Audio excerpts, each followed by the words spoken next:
Hello and welcome back to Football Manager 2020 with Southport in the Championship. And this is quite obviously my face. This is a new format episode for the Southport save. If you're only watching the Southport save, you probably wouldn't have noticed I've been doing this for the Sampdoria save, which has been going on for 2 seasons, maybe at this point, I'm not quite sure. But yeah, we're going to have my face now. Now, it has been a reasonable amount of time for me since I've actually played this save. It's been about 2 weeks since I've played the Southport save, so I've made some notes of what I actually need to talk through, because I've already forgotten half of the things that happened. So, point number 1, we are obviously in the Championship. We have been promoted via the playoffs. I remember that one quite well. Point number 2, Godwin Asia, our star right back for the last couple of seasons, has left the club because his contract expired and he just refused to sign a new one. And because of that, we've gone and spent a lot of money on fullbacks. We've also raided Northern Irish side Cliftonville for 3 players. Ezio Spadera and Luis Villadres' loan deals have been extended for another season. This is going to be the 4th season that Luis Villadres is going to be on loan at us from Barnsley. He's come up through all the leagues and he's actually still really good at football. And also, we've gone and signed ourselves a literal wonder kid. He's actually a wonder kid.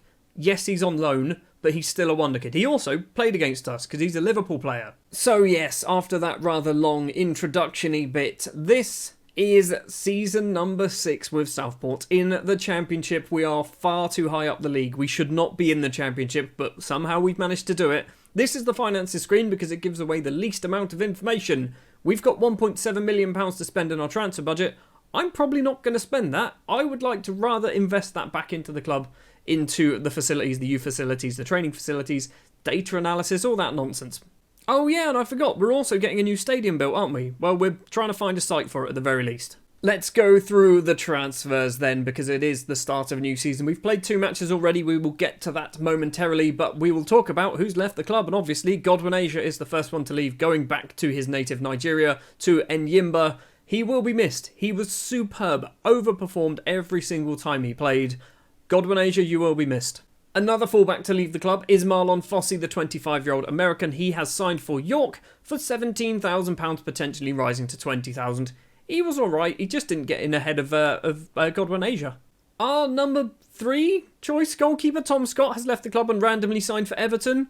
I don't know why, 23 years old now, they've spent £25,000, and nearly said million, £25,000. Croatian right winger Frane Fadic has also left the club, returning to Croatia, signing for Rudez for £38,500. We've made a bit of profit on him. He wasn't really good enough, was he?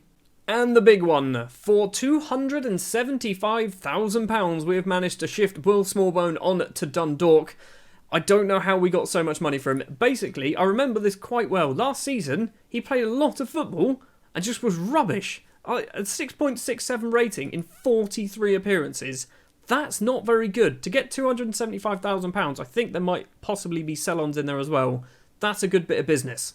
Also, amongst many loan deals, Morgan Feeney has gone on loan to Coventry, and the good news is, if we actually look, they're paying £135,000. We're actually making a profit, and he's still our player. Joining the club then, the first player from Cliftonville is 19-year-old Northern Irish attacking midfielder Keith Hall. He is signed on a free transfer, scored 12 goals and 15 appearances for Cliftonville over the last 3 years apparently. Think he's pretty good. 3-star current ability, 4.5-star potential on this lad. I think we've got a potential future star with Keith. I think we've also got a potential star with Aaron Gage, also signing from Cliftonville, the 19-year-old Northern Irish goalkeeper currently out on loan at Port Vale. He has come in, once again, free transfer, 2.5-star current ability. I think he's got 4-star potential. I'm not quite sure. It was a couple of weeks ago, but Aaron looks like a good goalkeeping option. And the final player to join from Cliftonville is Lee Bradley. He is a right-sided midfielder, attacking midfielder, striker, and all of the above. Currently 2-star ability, 5-star potential on this lad. Again, free transfer from Cliftonville. We've raided basically all of their good kids. More good kids, this time from El Salvador. Mauricio Orellana. He is probably one of our better defenders, and that's pretty bad considering he's got 9 heading. We are not going to do well in this league, but Mauricio has signed on a free transfer from some team in El Salvador. I found him by just seeing who was available on a free transfer in the random national sides of the world. So, welcome Mauricio Orellana. 21-year-old Ivorian goalkeeper Karamoko Kone is up next. 3.5-star current ability, 5-star potential. I brought him in because I was expecting Terrazaz to leave the club. Terrazaz is still here. Karamoko also has come in on a free transfer, like pretty much every player we've bought until we get to our fullbacks. Can you tell that I raided lots of North American and Central American sides? Next up, Gary Peralta, 19-year-old Panaman right back and central midfielder, 2-star current ability, 4-star potential. Probably will get the odd bit of football here and there. He's not going to be amazing, but he'll be good enough. Next up, signing on a free transfer, is the first right back, who's not going to play a lot of football because I bought somebody better. It's Olude Olufunwa, formerly of Dagenham and Redbridge, Birmingham and Southampton, signing on a free transfer, 2-star current ability, 3-star potential. I was hoping he'd be a bit better than this. I mean, he can't cross. Basically, I've worked out our fullbacks need work rate. He doesn't have a high work rate. Making his loan deal permanent from Manchester United is 20-year-old English left-back and central defender Fred Langton. He, I think, is going to do really good for us. 3-star current ability, 4-star potential. It's the mental stats and physical stats that really stand out for Fred. Joining on a free transfer is Polish right winger Bartosz Góra, who has 2.5-star current ability, 3.5-star potential. Brought in because I thought he looked like he might have a bit of potential. He obviously does, or at least my coaches think he does. Probably not going to play a lot of football, but, you know, he's here, he's an option. We're still going. Next up, it's another right back. It's Ibrahim Diop, signing from Aspire Academy in Senegal on a free transfer as ever. 3-star current ability, 4.5-star potential. I think Ibrahim is going to be actually quite good. Possibly as a central midfielder, which he can't currently play as. 4 more to go, and the first one that's actually cost some money. Antoine Prévost, signing from Queville-Rouen in France. He has cost about £105,000, something like that. But oh my word, he's good, right? He's real good. Is it just me thinking he's real good? 3.5-star current ability, 4.5-star potential, still only 19 years of age. I think he's going to get a lot of football for us. Next up, for £230,000, it is 21-year-old Belgian defender. We'll just call him a defender. He can play everywhere. I've brought him in to be a wing-back, basically. Antef Sungui? He's going to be probably called Antef, or Dave. He might just be called Dave. Sungui, we'll go for it. We'll try it. We'll see if it can stick. He is, like I said, he's probably going to be playing as a right-back for the most part. 3-star current ability, 4.5-star potential. He's young. He's still got plenty of time ahead of him if he's going to get good. And on the left-hand side, we have signed Brandon Fleming, formerly of Hull and Yeovil. Apparently, he was on loan there for a couple of seasons. He has joined for £235,000? Yes, £235,000. He is going to be our number 1 left-back, although for some reason they reckon he's a winger. He's a left-back. He's definitely going to be our left-back. And the big one, joining on loan from local rivals Liverpool. I'm calling them rivals. It is a wonder kid called Sebastian Millet, worth nearly £15 million. He's a striker by trade. He can also play as a central midfielder or a winger or an attacking midfielder, whatever we want to play. 20 years old, Belgian, 4.5-star current ability, 5-star potential. If we can keep hold of this guy for a couple of seasons, he is going to be real good for us. Also, he's only on £3,300 a week. That's a bargain. So as I mentioned earlier, we have actually played 2 matches already in the league, and as you can see, we've got 1 solitary point. We started off with promoted side Luton and lost 2-0 away from home. We then drew 1-1 with a former team of mine back last year, 2 years ago, maybe in Football Manager 18, against Blackburn. Leonardo Mercado opened the scoring after 4 minutes. Wes Harding equalised after 33. It's going to be a long, tough season. We are currently sat 21st in the table, but obviously we're only 2 games in. Now, I don't usually do this too much, but what I'm going to do is quickly show you the best players in our squad, not clicking on them individually, but having a look at the star ratings. We've obviously got Millet, we've got Terrazas, our number 1 goalkeeper, Prévost, who we've seen, Orellana, who we've seen, Kone, who was our second choice goalkeeper, who is one of our best players. Ibrahim Diop also is up there as one of our best players, which is weird because he's a right back. Maybe we need to play him, you know? Maybe we need to play him as a right back. I mean, we play wing backs on support, if I'm not mistaken. Maybe Ibrahim's going to get a lot of games. But the deceptive thing about this squad and these star ratings is these are ratings against our players. We've got players who are rubbish. 2-star players. Like, they're not rubbish, but they're not good. Shaft Brewer, Luke O'Nine, Big Dave, Olafunwa, Nathan Byrne, all just 2-star players. And obviously there's a few more there as well. They're probably going to get a reasonable amount of football. It's going to be a very difficult season. Have I mentioned that? Well, as the start of this episode is probably taken about half an hour, we're just going to have the 1 match in today's episode. It's going to be up against Barnsley, which means Luis Valadres can't play because he's actually on loan from Barnsley. Also, apparently, Millet is away on international duty and Bartosz Cybulski is doubtful with a twisted ankle. The starting lineup we're going to go for then, we are playing the 5 at the back. It is going to be Ulysses Terrazas in goal. Ibrahim Diop is going to be making his debut at right back. Orellana, Leal, Jessen and Spadera will be the rest of the back 5. Prevost and Jose Luis Perez will be the central midfielders. Keith Hall, the one of the 3 signings from Cliftonville, will be the attack midfielder with Mercado and Dan Undundulu as our strikers. It's such a bad squad. It's such a bad squad. I mean, I think we've got loads of potential there, but it's such a bad squad. So I had to do a little bit of a rearrange of the subs bench because we didn't have enough homegrown players. We needed 7, we only had 6, so I've done a bit of a rearrange. I don't think I changed any of the starting 11. I think we're fine. I think we're exactly the same as what we were. Barnsley have Elvis in goal. He's literally called Elvis. Like I said earlier on in the episode, I haven't played the Southport save for a good couple of weeks, possibly even longer, so I am a little bit rusty when it comes to the players and even how we play. And being in a new league and being 1-0 down to a Corley Woodrow header after 1 minute and 6 seconds, it's not the ideal start to a football match. We are going to be fighting for our lives in this league, aren't we? Spadera with the ball. We are dropping down to 23rd in the table. Undundulu collects it. He's got an option on the right if he tries. Why did he just pass it into Elvis's hands? I have just seen Barnsley are currently top of the table with 3 wins out of 3 if everything stays this way. Spadera with the throw to Perez.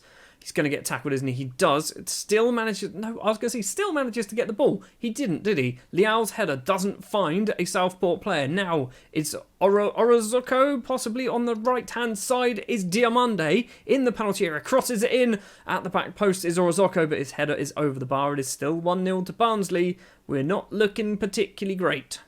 Half an hour in. Right, let's give them a get creative. He did fire a few players up, that is good. A couple of players look absolutely furious. Well, we've made it to half-time at just 1-0 down. Antoine Prevost has made 4 mistakes, apparently. Tell him the pressure is off. No, we've been unlucky. I'm happy. No, show me something else. Just don't tell him the pressure is off, because then they'll just assume, well, we'll just lose 1-0 then, and then concede 3 more. Right, Prevost will be coming off. Diego Reyes will be coming on, and we'll keep you that way round. I don't have a striker on the bench. That's not good. Maybe Hall is going to have to try his luck as a striker. I mean, I say that just as he drops down to a 6.4. Great. Terrazas, the American, with the goal kick over the halfway line. Hall heads it down. Mercado finds Undundulu. He's gone for an audacious effort, and Dan Undundulu, with probably one of the best goals we're going to see all season, makes it 1-1 against Barnsley. That has cheered me up no end.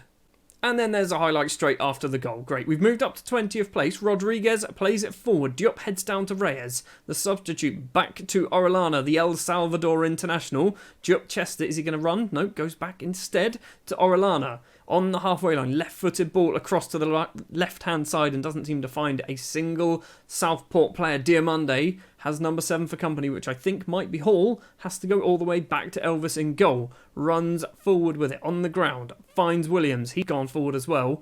This is a slow build highlight. This is one of those highlights where something is going to happen. It's going to be something real close, or a penalty, or a goal. Hall nicks the ball away. He's got Undundulu to his left, doesn't find him. Mercado does. Dan Undundulu places it past Elvis. He's got 2 goals in the matter of minutes.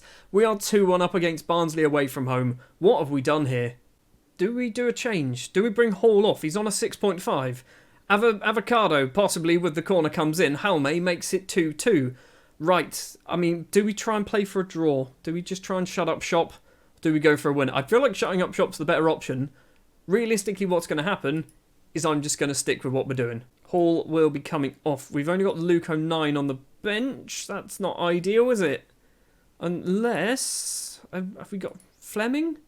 You're a left-back. What have I done with this subs bench? We've got a centre-back who's a left-back. We've got a right-back. We've got a left-back. We've got a right-back. And we've got a centre-back. We have the least attacking bench here. What have I done? Paul Leal's a centre-back who can play midfield. Maybe we push him up? I mean, I can't believe I'm doing this. That's not going to work, is it? No. What am I doing?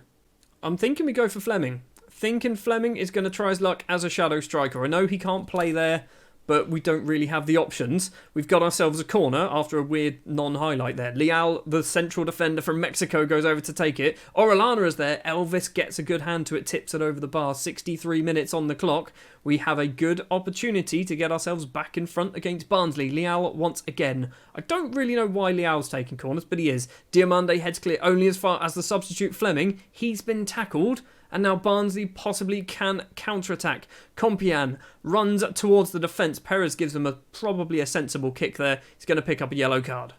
And Lundulu's picked up a knock. Great. And Lundulu, our one player who seems to be doing well. Mercado's doing all right as well. Has picked up an injury. We don't have any strikers on the bench. Have we got anyone else who can... I mean, you got 4 finishing, so you're not an option. 8 finishing for Nathan Byrne. Sure. What are we doing? We need to... Okay, I said we weren't going to spend any of that £1.7 million. Maybe we need another striker. Final 5 minutes, and the makeshift Southport side is looking like we're going to nick ourselves a single point against high-flying Barnsley. 5 minutes of injury time. It's a free kick on the edge of the area. This is not good. Avocado, it's not his name, but Avocado steps up, hits the wall, gets another chance. Seriously, game. You love to do this to me. We deserved everything from this game and we're going to get absolutely nothing. The 94th minute winner from Barnsley. Hold on. Fleming with a corner. We're over into the 96. Jessen's there. Jessen's hit the bar. That was the chance. We should have won. We should have won anyway. Instead, we're going to lose 3-2. We're going to drop down in the table. We've done well. We have done well against Barnsley. We've done everything apart from win the bloody game. Well, we are still obviously down the wrong end of the table. 3 games played, just the solitary points. But I think that performance shows that on our day, we can beat teams. If we didn't concede essentially a free kick, we could have got a point against Barnsley. If we can defend corners, we would have got 3 points against Barnsley. I'm quietly optimistic. It's still going to be a difficult season, but I think we're going to do all right. That is going to do it for this episode, and next episode, it's going to be a slightly different type of episode. What I'm going to do is I'm going to do similar to what I've been doing for the Sampdoria saves. So, we are probably going to have Leeds, Sunderland even, Cardiff. There we go, let's have a winnable game on camera. Cardiff and maybe Hull or Watford or someone like that. Basically, we're going to have 2 matches, but there's going to be a little break in the middle. So I will play a couple of matches off camera, play a match on camera, a couple more off camera, play another one on camera, but you get the idea. Thank you very much for watching this episode of Football Manager 2020 with Southport. If you did enjoy, do please remember to leave a like. If you want to see more, hit the subscribe button. We'll be back next time with more Football Manager with Southport in the Championship, and maybe we've won a game. Maybe we'll win a game on camera. That'll be nice.